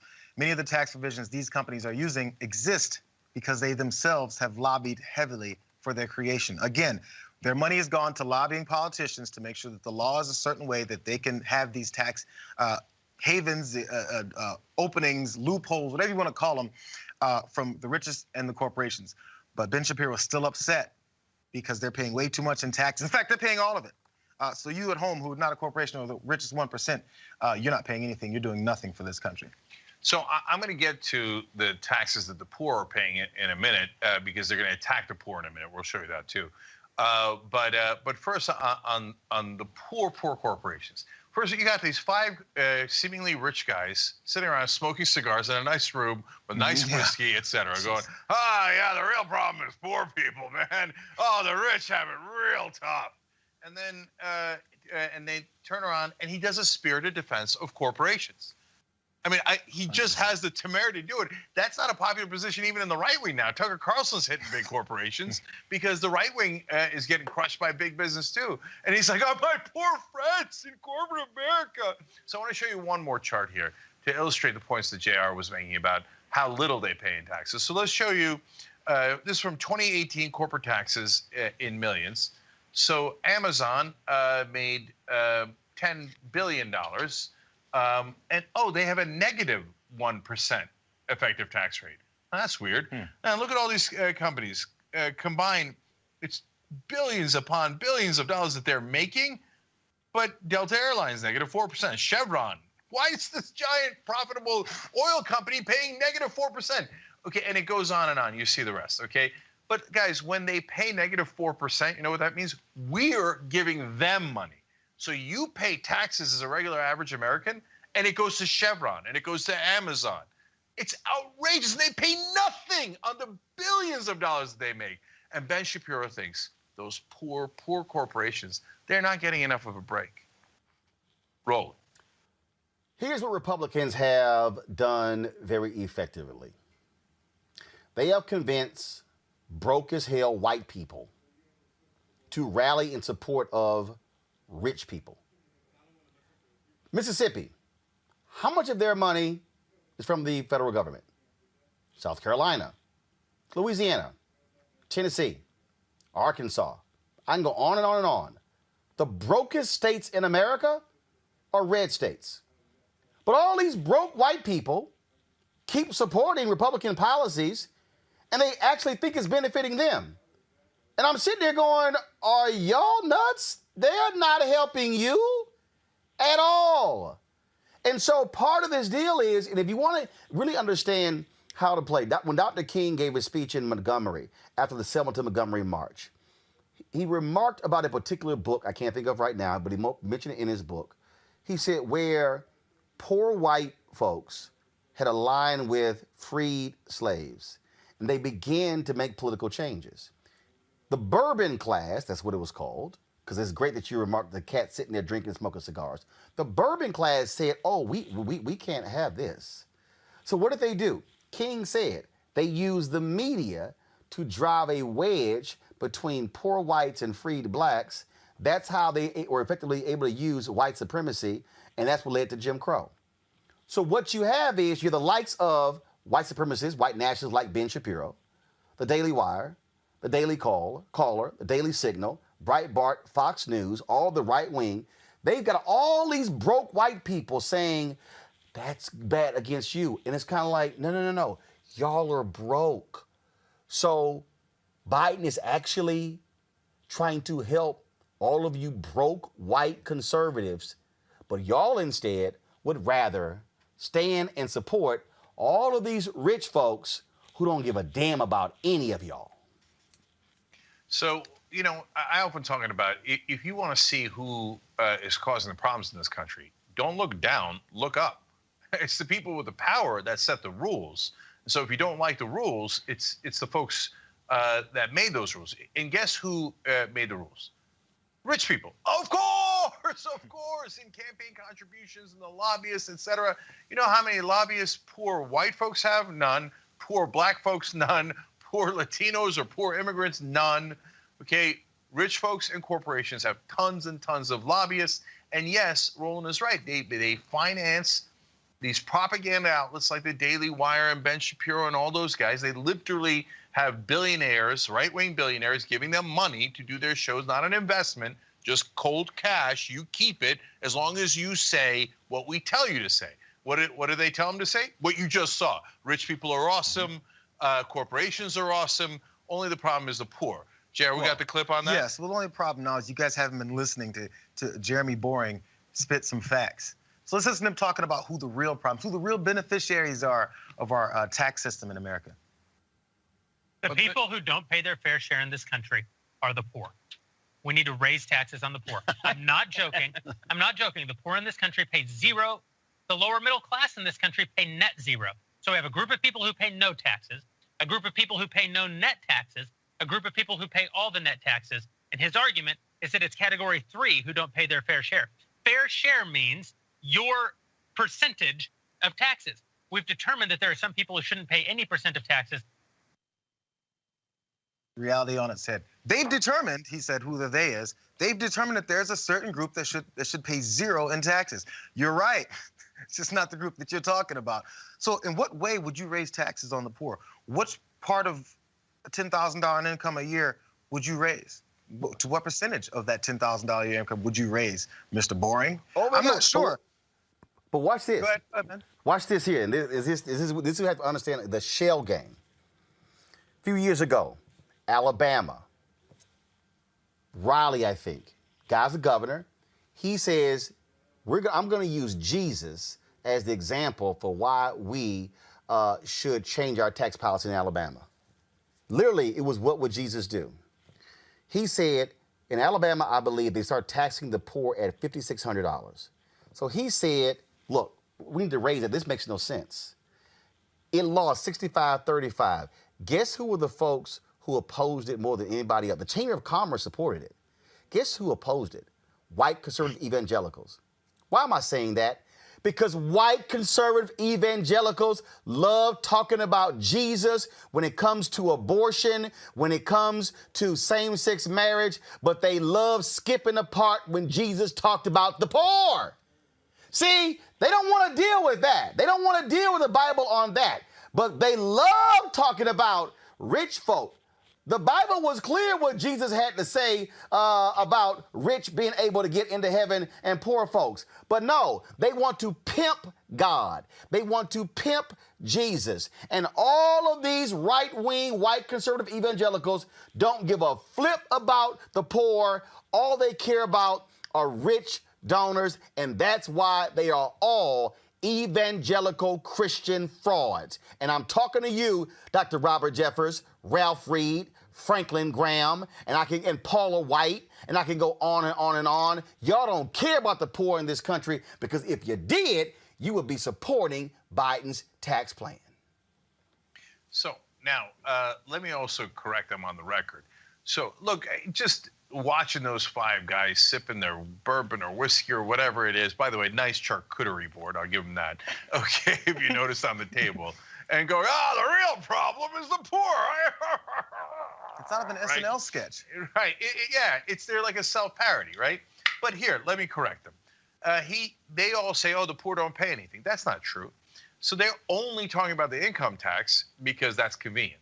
But there's actually tons of taxes all over the place. One that you'll all know is the sales tax. So let me walk you through a little bit of an exercise, okay? The effect of the sales tax and what it does to the poor and the rich. So let's take a sales tax of about 8%, which is in some of the states. All the states vary on it, okay? And let's see what it does to an average minimum wage worker. Federal minimum wage in this country is $7.25. That is a yearly salary of $15,080. That's $15,000 if you work every single day, Monday through Friday, 52 days, 52 weeks a year, and you don't take a single day off, okay? $15,000. And if you pay, now the problem is, if you got $15,000, you got to spend the whole $15,000. You got to spend it on food, clothes, etc. You can't save any money. You only have $15,000 for the whole year. So you pay an 8% sales tax. Well, what does that equal? Let's take a look at it again. It equals $1,206.40. And that's 8% of your entire income, okay? Now, how much do you think it hurts to pay $1,200 in taxes when you only have $15,000? I know, I've been there. I've had years where I made that amount or less, and it's brutal. Right. Okay. Right. Now, Roland, let me show you how that same sales tax affects average corporate media CEO, because that's a different story we're going to do in the show today. And it turns out they make over $28 million. It's actually nearly 29, but we gave them the benefit of the doubt and said a $28 million salary for those CEOs. Now, if they went nuts and spent 10% of their salary, $2.8 million on things that you get charged sales tax for. I don't know how you spend $2.8 million a year, right? But let's say they did it. They would give them the benefit of the doubt. They just spent like nuts, right? And you put a 8% sales tax on that, that's $224,000. Wow. But on a $28,000 salary, that's less than 1% of your income. So the poor are paying 8% of their income, and it's killing them on a sales tax, let alone a gas tax, this tax, that tax, okay? Whereas for the rich, it's a tiny, tiny, tiny percentage of their income. And then they go, oh, yeah, the problem is the poor aren't paying enough taxes. Now you know the reality. This is the reason why people like Rush, back in the day when Rush Limbaugh said, hey, you know what? When we're discussing Obamacare and whether or not we're going to have health care for anyone in the country. And I want to remind everyone, now that we have this general sense of health care in the country, people act like that's been the norm. Before, that argument was, hey, go to the emergency room, that's your health care. But anyway, upon that argument, Rush Limbaugh was one of the people who said, what's the matter? If something happens, it's like $15,000. It's okay. Just go and take care of it. Because they're so far detached from the regular human being that they think the amounts of money that they have is just what people are too lazy to accumulate because they're too busy flipping burgers because they just enjoy that rather than living the high life that they're on. Or maybe they have a microwave or a cell phone or a television. And I can't believe they're living on these high on the hog expense things like this, which, by the way, have been stacked up on credit cards, which we're not even going to get into the amount of things that people have to owe on and their purchasing power, because that's how people actually survive from one week to the next a lot of times, is these credit cards that then end up with high interest rates and they have to pay back that, then their credit goes down and they're really screwed for every year of their existence, trying to come out of that hole. We're not talking about school loans or any of that stuff yet. All those other things that go into an expense of people who actually have to think about their money. And I've been there as well, too, when you talk about, Cenk. When I went to the grocery store and had to say, wait, no, the tax, if you have to factor in how much tax is going to go into what you're buying on necessities before you buy it, because you got to make sure your bank account's going to cover it. That's the type of life that Ben Shapiro and Jeremy Boring have no clue about. Well, but keep in mind also, we just went through the last year, and who were the people who were the frontline workers? Who were the people? Oh, my God, what are we going to do if the grocery stores are not open? The people they're talking about are the folks who are sitting here working in grocery stores, the folks working at gas stations, and these same arrogant white Republicans. They're the same folk who oppose a living wage. So let me get this straight. You oppose a living wage. You can't stand $15 an hour. Then you get mad at certain food items that people buy if they actually are using government assistance. Donald Trump wanted to change the food that they received. And so all of a sudden, so you want to strip all of that, and then you want to be so arrogant to sit there and say they're not paying their fair share. Biden said something, and it was, if you have the video, it's great to show it. When he made the remark that 650 of the richest people in this country earned $1 trillion during the pandemic, and he said it's time to tax them, the entire Republican side sat there on their hands because that is who their constituents are. They are liars saying they're the party of the working class. They are liars when they're saying they're standing for the blue-collar worker. No. What the Republican Party has done is exactly what Howard Dean said in 2004. They focus on God, gays, and guns, and it gets broke white people not to be concerned about their economic condition and their pocketbook. And so what President Biden is doing is a smart strategy. He's focusing on the pocketbook, and what he's challenging Republicans saying, what y'all gonna do? You gonna stand with the rich people, or you gonna stand with the folks who are poor and the middle class? Democrats should be driving messaging. They should be having videos, flooding, putting it out there. They should be having billboards. They should be doing local radio saying now who is standing with the richest of the rich and who's standing with those most in need. Yeah, and look, I wish Biden would push way harder. That corporate tax rate used to be 35%, and now we're talking about 28% or 25%. But he is good on capital gains. He's got to get those passed. If he gets those passed, then we have the money to actually create more jobs in this country, which would help everyone across the board. So the Republicans that are so wrong fight so hard. I wish we can get the Democrats that talk a good game to actually walk that walk and pass these bills. So let's see how it turns out. But the one thing we all know is that everything you saw from that Shapiro broadcast was total nonsense. All right, we got to take a quick break here. And when we come back, that story about how much the media moguls are making, there's so many more details there. How many jobs did they cut, et cetera, while making all that money? We'll be right back. All right, folks, and we're going to go to a commercial break as well, right here on Roland Martin Unfiltered. Don't you change. We got more in terms of bringing the funk. I believe that it's movement time again. In America today, the economy is not working for working people. The poor and the needy are being abused. You are the victims of power, and this is the abuse of economic power. I'm 23 years old. I work 3 jobs. Work 7 days a week. No days off. They're paying people pennies on the dollar compared to what they profit, and it is time for this to end. Essential workers have been showing up to work, feeding us, caring for us, delivering goods to us throughout this entire pandemic, and they've been doing it on a measly $7.25 minimum wage. The highest check I ever got was literally $291. I can't take it no more. You know, the fight for 15 is a lot more than about $15 an hour. This is about a fight for your dignity. We have got to recognize that working people deserve livable wages. And it's long past time for this nation to go to 15 so that moms and dads don't have to choose between asthma inhalers and rent. I'm halfway homeless. The main reason that people end up in their cars is because income does not match housing cost. If I could just only work one job, I could have more time with them. It is time for the owners of Walmart, McDonald's, Dollar General, and other large corporations to get off welfare and pay their workers a living wage. And if you really want to tackle racial equity, you have to raise the minimum wage. We're not just fighting for our families, we're fighting for yours too. We need this. I'm going to fight for it until we get it. I'm not going to give up. We just need all workers to stand up as one nation and just fight together. Families are relying on these salaries, and they must be paid at a minimum $15 an hour. $15 a minimum. Anyone should be making this to be able to stay out of poverty. I can't take it no more. I'm doing this for not only me, but for everybody. We need 15 right now.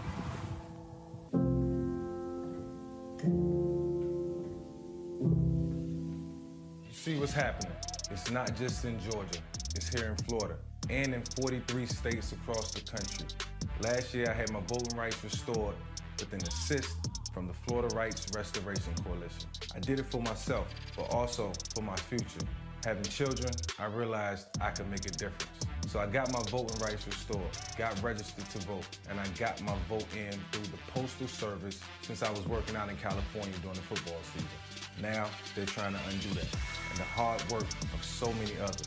They're taking away drop boxes, making it hard to vote by mail. and they're still trying to make returning citizens pay for a poll tax just to vote. Now that we know what they're trying to do, let's stop them. Here's how. Call your legislators, call your members of Congress, and start by signing our petition at morethanavote.org/protect. The fight is not over. We're just getting started. Help us, help you, and protect our power. George Floyd's death hopefully put another nail in the coffin of racism. You talk about awakening America. It led to a historic summer of protest. I hope our younger generation don't ever forget that nonviolence is soul force. Priceless.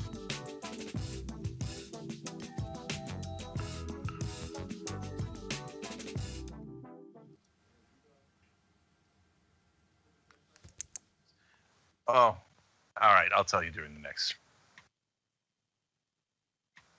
Here we go. Yeah, let's just bring it up so we can hear everybody. All right, Okay. Let us all ready. Yeah, I'm ready. Let's do it.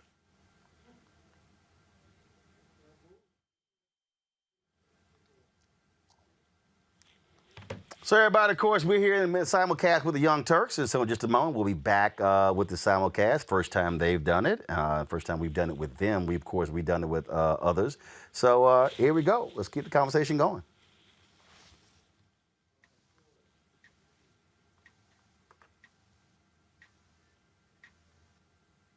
All right, back on the Young Turks, Cenk, JR, and Roland Martin with you guys today. I'm just going to read one YouTube super chat here because it relates to the last story we did, and then we'll move on to the next one. Dr. Zippy McScoots wrote in, Amazon made billions last year and paid no federal taxes. Because of Trump's tax cuts to the wealthy, I had to pay $8,000 to the IRS this year on a $65,000 salary. So this all nonsense about, oh, no, only the rich are paying taxes.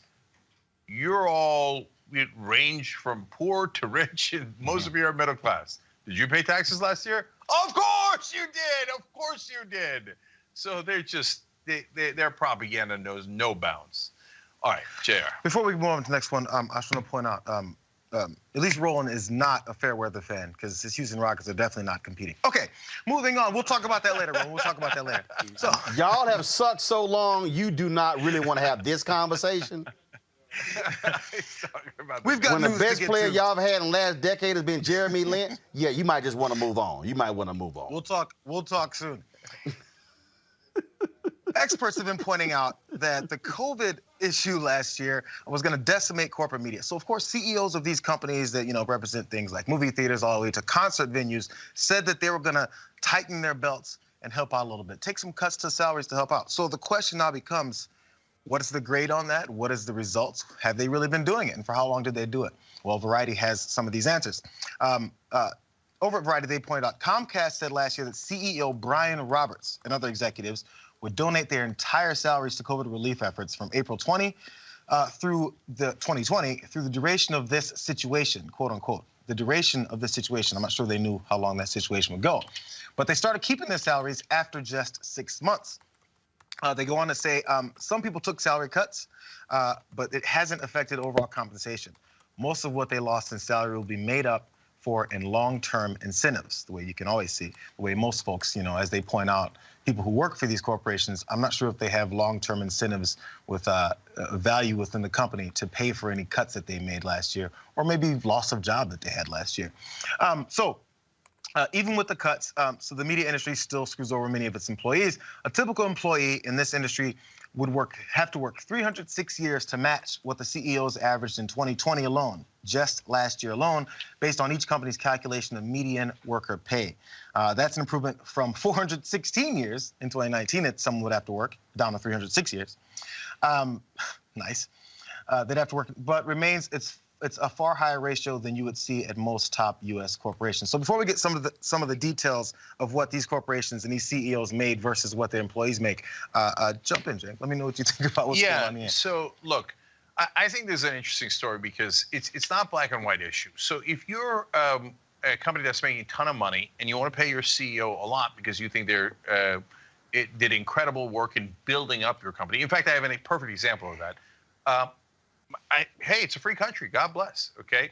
So I think the good example of that is Netflix. So they pay their executives a tremendous amount of money. Reed Hastings, co-CEO, gets $43 million. Ted Sarandos, also co-CEO, gets $39 million.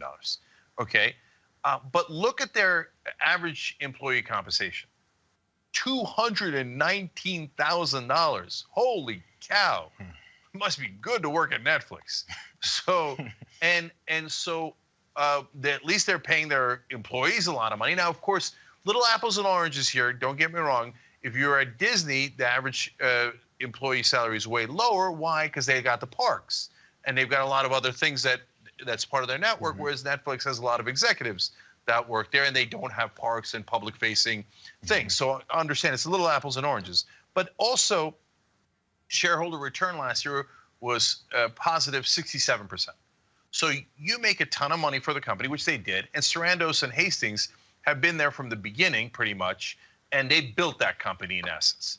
So you want a reward for outstanding performance, and you're paying your workers? Great, great. There's nothing wrong with being rich. There's nothing wrong with being successful. That's fantastic. On the other hand, let's take AT&T as an example. Now, here's the part that drives me crazy. So you've got executives making, Randall Stephenson, he's the executive chairman, he makes $29 million. John Stankey is the CEO president, and he's making $21 million. Now look at that, they went down -9, -6.5. So because of COVID, et cetera, it's not like they didn't feel the pain. They lost 6.5% of a $21 million salary. Okay, now the average employee there is making $89,000. Okay, it's respectable. I don't know all the different layers and how many are executives and how many are outward facing, so it's hard to tell if that's a good number or not. But the point I wanted to make is shareholder return last year, -22%. Now wait, we hear all the time, these are the smartest, the brightest, the greatest, right? And these CEOs need to be paid $20 to $40 million because they're making so much money for their shareholders. Okay, if you're making money for the shareholders and your employees are getting paid, great, that's awesome, right? Wait, if you lost 22%, why are you still getting the $29 million and the $21 million? Because it's rigged, because they pick people that are friendly to them to put on the board. The board says, yeah, of course you should get $20 to $40 million, whether we make money or we lose money, and that's how this game is played. Now, and I want to show you this here. Then we talk about media. Anthony, show this, please. So David Zaslav, who was with Discovery, made $37.7 million last year. The previous year made $45.8 million. Okay, it was down. But here's what's interesting, and this is the key. You can come back now. This is the issue. What is the ratio? Because the public companies now must disclose the ratio. It's 565 to 1. In terms of the ratio from what he makes and the median employee, 565 to 1. Well, the reality is this, dude, the reason you can make $37 or $50 million is because of those employees. And so when Donald Trump and the Republicans pushed forward that tax cut, what were the lies being told? Oh, they're going to reinvest that. What was the lie that they sold to America? They're going to reinvest that money in wages. They're going to reinvest that into rebuilding their infrastructure. And you know what the CEO said before it passed? No, we're not. We're going to use that money for a stock buyback. And so for every one of these Republicans and the Democrats who supported it, who's running around talking about, oh, yeah, it was going to spur the economy. No, they told everybody what they were going to do with it. We're going to use the money to buy back stock to enrich the shareholders. They don't care, again, about those workers. They cut to increase productivity so they can make more. I know during COVID, when I had to cut 20% of my staff, I cut my salary 75%. That's what leaders do. And trust me, I sure as hell ain't making $50 million a year. And see, and also the way it works is they know that many of these employees, there's people around the world, not even necessarily their own employees, but employees in general are too busy worrying about, okay, how am I going to move this money around to survive? too much to actually continue on knowing what's going on above them, what's going on with CEO pay, what's going on with all these other things, because who has the time to track and calculate that and try to do something to push the needle in any kind of fair, equitable way for these employees? So it generates itself. It goes back within itself, because in order for the people who are working for you, who make your business, to stop providing that for you while you screw them over, they need to not have the time to really invest in doing something about it. So it all works out just to keep this same process going within itself. And Roland, you talked about how last year they said, oh, we're going to reinvest that money back into the salaries and in the business and infrastructure, whatever else they said. You could have had that exact same line in 1990, because they've been saying it since forever. Yep. That, oh, hurry up, give us the money, and we're going to reinvest it into you, because you can only get it from us. It's like they're godlike figures or something. You can't do anything until you give it to us and we pay it back to you. Why is that the situation? But we continue to buy it, quote unquote, buying this line of garbage about how they are the overseers of whether or not anyone else can survive in the country. Yeah, and look, guys, sometimes you got to make cuts, and COVID was a tough time. So again, I'll use Disney as the example there. You got theme parks. People aren't going to theme parks. We get it, right? So you can't say, oh, they should never let go of anybody. It's sometimes not realistic. But when you tell us you're going to not get paid through the duration, COVID is the worst in November, December, January, et cetera, and you start paying yourself again in September, right? and then you tell us, no, I took a 6% pay cut. I'm still making $21 million. Okay, well, it's a different situation. Now, to give you just a sense of how extreme it is, it's similar to the numbers that Roland gave you. The average employee at these companies that we're talking about, these media companies we're talking about, in order to make this, how many years do they have to work to make the same amount as the CEO makes in 1 year? They have to work 306 years to make the same amount. But that's actually down from 2019, the year before. They had to work 416 years to make the same amount of money as the CEO makes in 1 year, right? And so if you're at a company that has trouble in making your margins and being sustainable, that's one thing, okay? If you're a mega corporation like Amazon, Comcast, et cetera, and you brag on your shareholder calls, which, by the way, we go on. Our managing editor, Jonathan Larson, is great at that. He gets on the calls, and he hears them bragging, and then he'll write stories about it. Oh, we had a great year. We had a spectacular year. Our margins were awesome. And then they go on TV and go, oh, my God, you got to give all the money to us so we can trickle it on you, right? But we had to get rid of these people, and we couldn't pay them wages, and don't do $15 minimum wage. Oh, poor us. No. We see your margins. If you have a super healthy, mature, giant corporation, and you're not even willing to pay your employees, that's the heart of the issue. We don't have a problem with people doing great business. We don't have a problem with people making a profit or getting a big salary. But you have to actually perform, and you have to actually take care of your employees as well when you do. But James, this is also why when you actually study, when you actually look at the analysis and the stories that are being done on these network broadcasts, then people now have to understand why certain things are not talked about.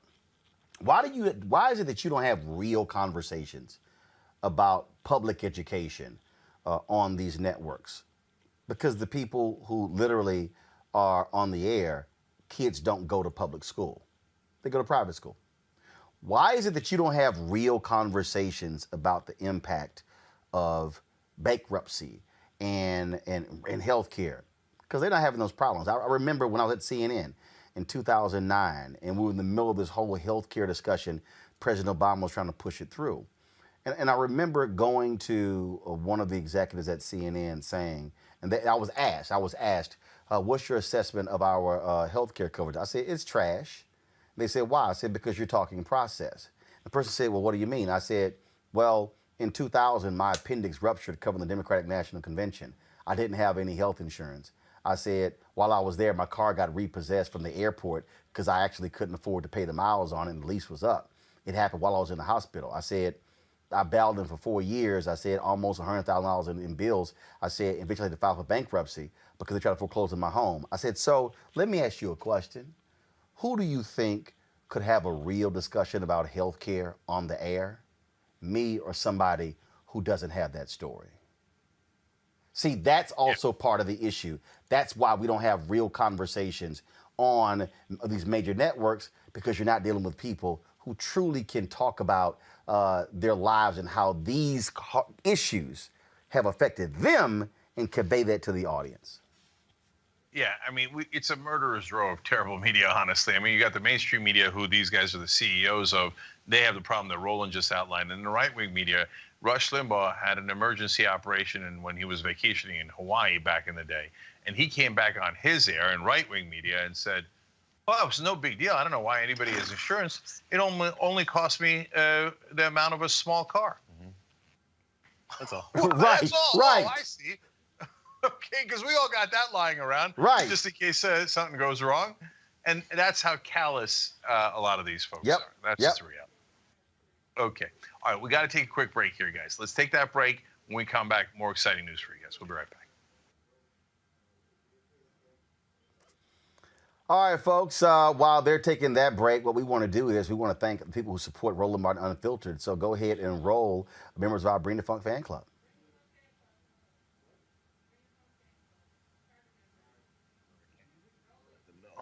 Whoever's doing that.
All right.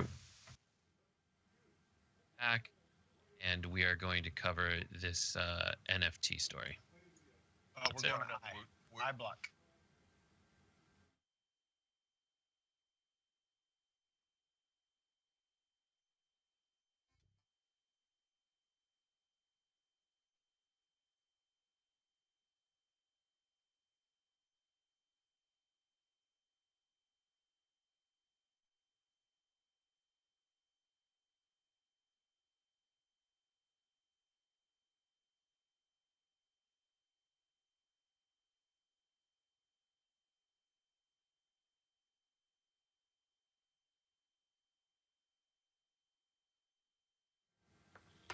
With you guys, JR, what's next? Let's do it.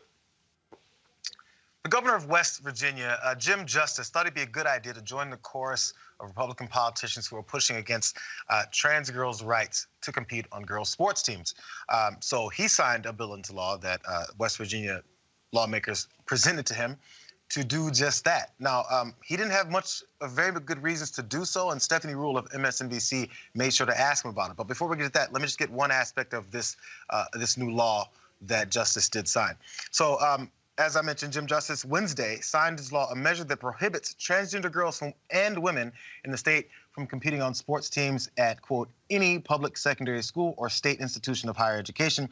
This law, which cleared the state's Republican-led legislator in recent weeks, states that such teams must be designated based on, quote, biological sex, thus prohibiting trans women and girls from participating on women's athletic teams where competitive skill or contact is involved. So we've seen a lot of these approaches and these thought processes for it.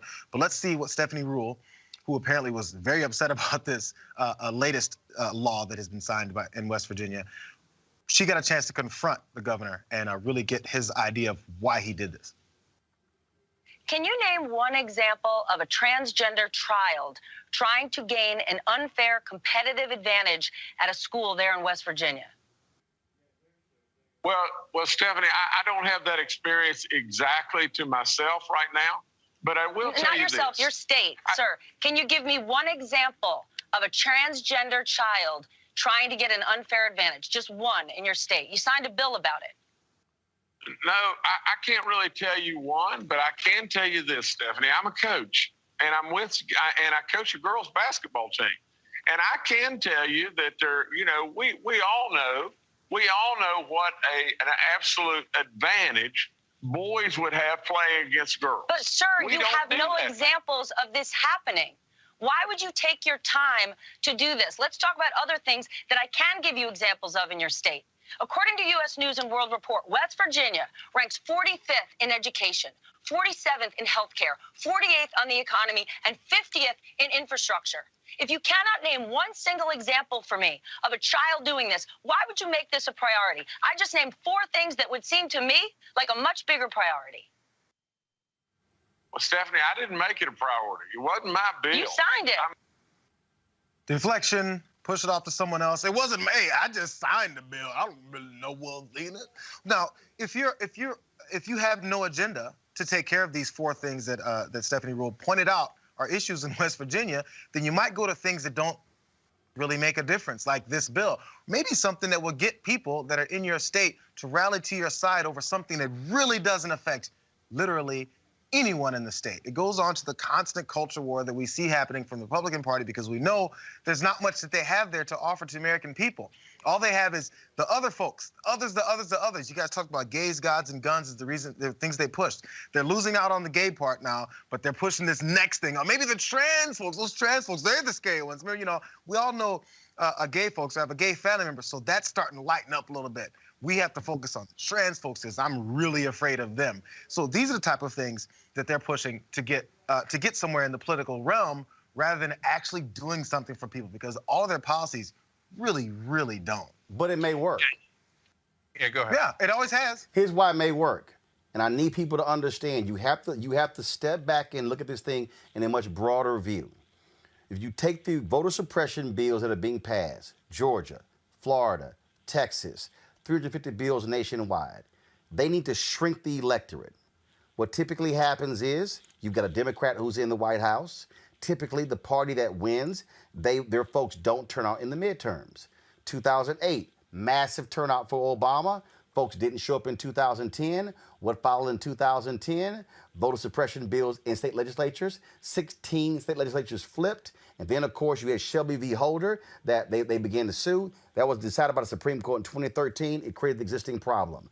They need to whip the white evangelical base up.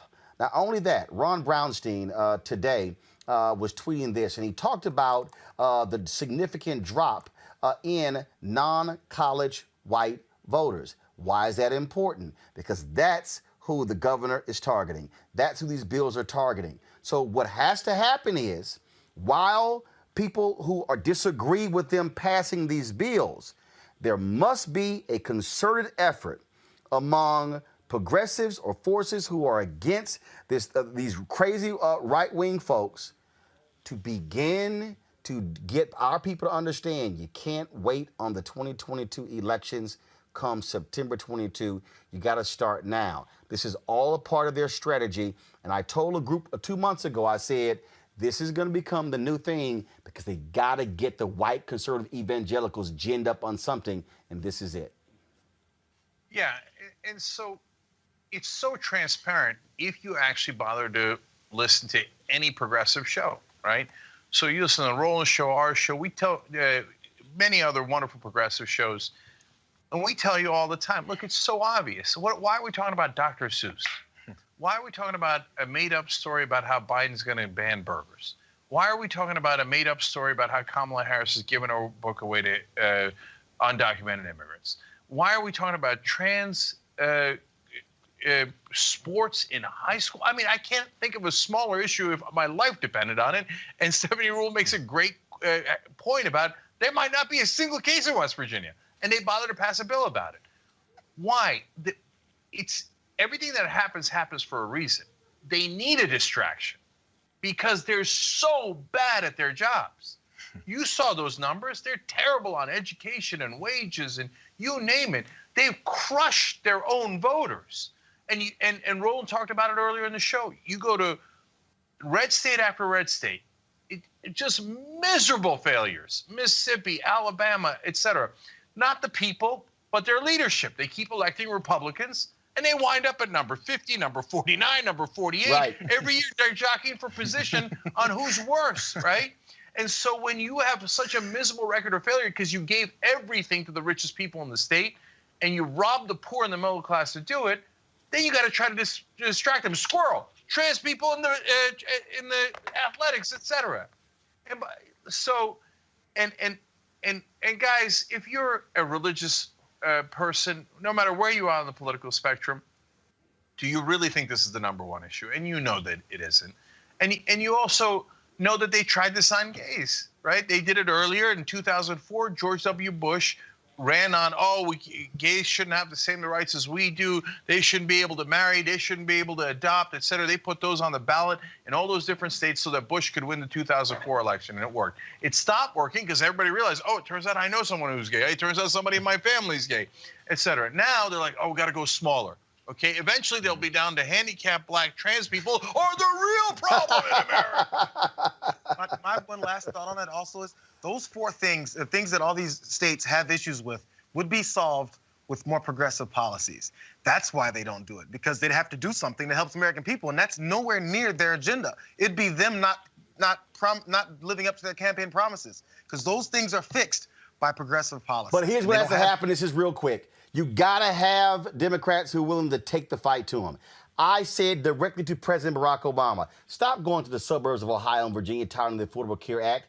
Go to the brokest, reddest, whitest, sickest county in Mississippi and Alabama and say, y'all are the brokest, reddest, whitest, sickest county in your entire state, and I passed the Affordable Care Act for you. I want President Biden, don't just go to rural Pennsylvania. No. I want President Biden to go talk to those white conservatives in Mississippi and go to Arkansas and go to Tennessee and look them in the eye and say, you're sick, you're dying early, you need health care, and your U.S. senators are not supporting this, or they're not supporting Medicaid expansion. So you're going to keep supporting them, or you're going to support yourself? See, you got to be willing to take the fight where the fight needs to be taken and not going to safe places. And that's what Democrats should be doing in Ohio. In all these places, in Wisconsin, go after Ron Johnson. Go after that Ohio seat. Go after that Pennsylvania seat. Go after Marco Rubio in his face.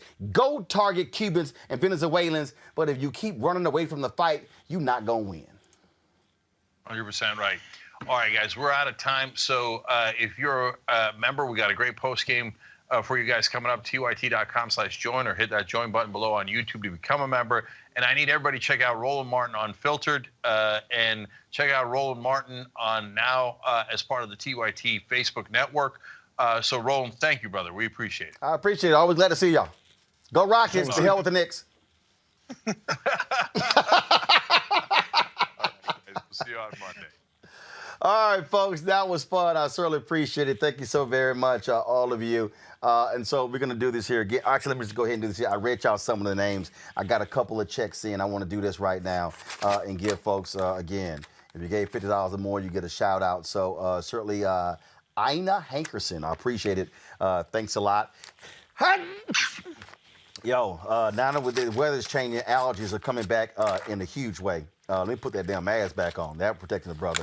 All right, let me go ahead and give a shout out right here, y'all.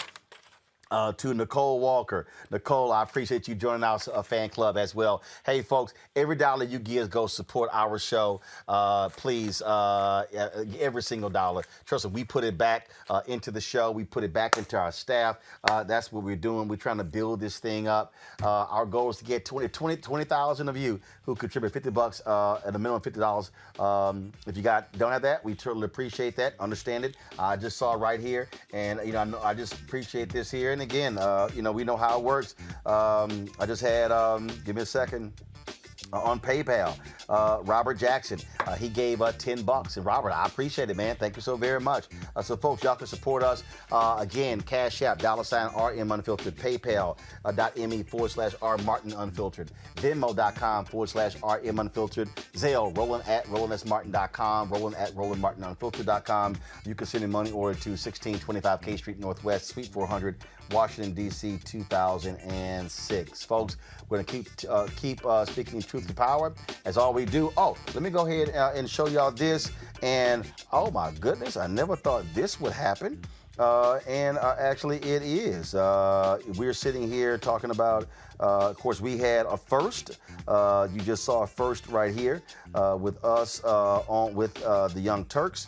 And there's going to be a first tomorrow. Reverend Al Sharpton has had his show on MSNBC for 10 years. I've never been on his show. I've never been invited. Well, I got invited this week. So, yeah, I'm going to sit here, and Stephanie Stokes just sent us a donation. I appreciate that. Just popped up on PayPal. Thank you so very much. I don't know why this is not showing, so let me just go ahead and do this right here. And so, y'all, I'm going to be on Sharpton's Politics Nation tomorrow. Indeed. That's going to be tomorrow. I said 5 p.m.? I think that's what time his show is, 5 p.m. So I'm going to be on his show tomorrow. So that's right, y'all. Y'all going to see the homeboy tomorrow. Go ahead. Y'all see it? Y'all see the graphic? Do you see it? Go ahead, and I'll increase it. So I'll be, I'm going to turn it this way. My bad. Sorry. So again, I'm going to be on Al Sharpton's Politics Nations tomorrow. MSNBC, 5 p.m. Eastern. So folks, I shall see you then. Y'all know I'm going to keep it real, keep it black, keep it unapologetic, and absolutely keep it unfiltered. Y'all have an absolute great weekend. Holla at you later.